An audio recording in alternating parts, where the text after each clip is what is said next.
It's wild how one personal comment about faith can just blow up, right? That's exactly what happened with Senator and VP candidate JD Vance and his wife, Usha.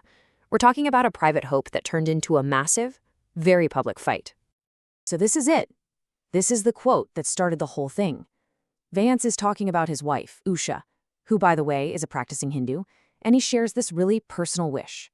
Now, honestly, a lot of people of faith might hear that and think, yeah, I get that. But when you're in the world of high-stakes politics, words like these take on a whole different meaning. And bam, just like that, what was a personal hope becomes a huge public issue.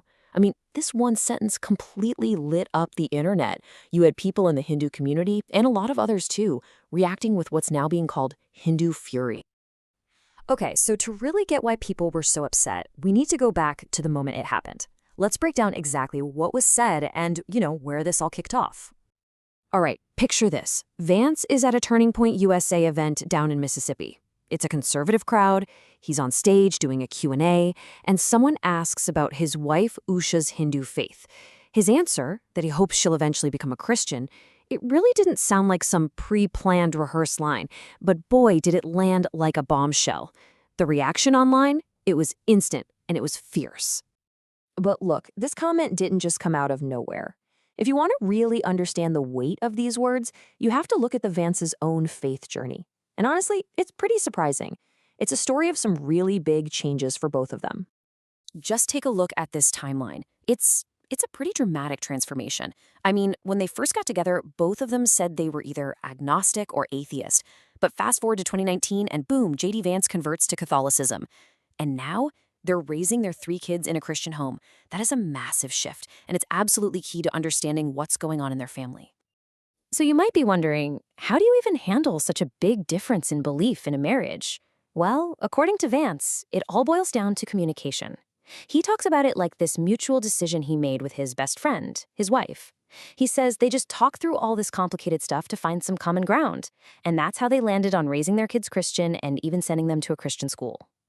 And this is really the core of how he explains it, the idea of free will. Vance's whole argument is that you can't force true faith on anyone. He frames it as a core Christian belief. You can hope, you can pray for someone's conversion, but at the end of the day, you have to respect their choice. It's kind of how he tries to have it both ways, expressing his personal hope while also saying he totally honors his wife's freedom to choose. Okay, but that's just his side of the story, right? To get the full picture, we really need to hear what Usha Vance has to say. And her public comments about her own faith, well, they paint a much more complex and maybe even a contradictory picture. And this is where you can really see the disconnect that poured fuel on the fire. You've got JD Vance describing his wife as coming from a family that was, quote, not particularly religious. But then you've got Usha Vance herself, who has been super clear publicly that she is a practicing Hindu and has zero plans to convert. And listen to her own words here. Usha makes it clear these weren't just, casual chats. They were real conversations, super important talks they had to have as a family after he converted. And she doesn't leave any doubt about where she stands. I'm not Catholic, and I'm not intending to convert. Pretty clear, right? And her connection to Hinduism isn't just some label she uses. It's real. It's tangible. She talks about her grandmother being a devout Hindu who prays every single day, and how the family spends a ton of time with her. She's even mentioned wanting to host a Holi celebration, the big Hindu festival of colors. So yeah, this is not someone who's disconnected from her faith. She is actively part of her culture and heritage. So this brings up a huge question, right? What about their kids? I mean, they're being raised Catholic, they're going to a Catholic school, but according to Usha, the final decision is going to be up to them. She's been really clear that they'll have the freedom to choose their own path, and that includes whether or not they even get baptized. So you've got these 2 things happening at once, his very public hope that she'll convert, and her very firm public identity as a Hindu. And when those 2 realities crashed into each other on social media, well, the result was pretty explosive. The backlash online was super fast, and it came from all different directions. People were calling his comments demeaning. They were pointing out what they saw as major hypocrisy. I mean, this is a guy who had a traditional Vedic Hindu wedding ceremony, a really sacred ritual, and now he's out here saying he wishes she'd leave that faith behind?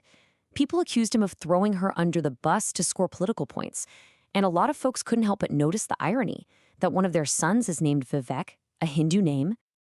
This post right here really captures one of the main arguments against him. It's pushing back hard on Vance's story about his wife's background. And it basically reframes his whole hope thing, not as a personal faith-based wish, but as a cold, calculated political move that uses his wife to get ahead. But of course, not everyone saw it that way. His supporters jumped to his defense, and their argument was basically, hey, this is just a man of faith expressing a pretty normal hope that a loved one finds salvation. The core of their defense is right here in this quote. Faith that's shared in love is an invitation, it's never forced. So why? Why did this one comment about one family's marriage strike such a huge nerve across the country? What does this whole thing really tell us about those blurry lines between private life and public life, especially when you're under the intense microscope of politics? When you boil it all down, this is really a story about interpretation. What one person sees as a husband's totally private, personal hope, the public sees as disrespect for an entire world religion. What's actually a complicated family arrangement gets flattened out and called a political performance. And a really complex personal journey with faith gets turned into a simple weapon used by both his supporters and his critics. And that leaves us with a question that's way bigger than just this one family. In this age of just intense political scrutiny, where is the line between a private life and something that's up for public consumption? And in a world that's all about clicks and comments, how does one personal hope, just spoken out loud, turn into a massive national firestorm?